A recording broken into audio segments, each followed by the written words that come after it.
15 ରୁ 20 दिन तले मो नर्सरी किसी गोलाप गछ आनी आज मु कुंडे लगेबी। कुंडे लगे कौन कौन सब सोशल मीडिया नहीं से विषय में आपको स्क्रीन में शेयर कर नहीं आपड़ से हिसाब से तार सोशल मीडिया नहीं पारे।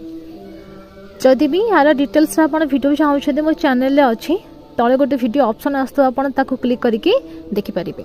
प्रथमतः गछरे जहाँ भी किसी पत्र जहाँ भी किसी कढ़ थिला पुराणा पत्र सबू जाक मु काढ़ी देछि। गछरे जो नुआ नुआ पत्र आसी ताकू छाड़ी के बाकी जहाँ भी पुराणा पत्र अच्छी आ कढ़ अच्छी सबू जाक मु भल भाव में प्रून करदेली।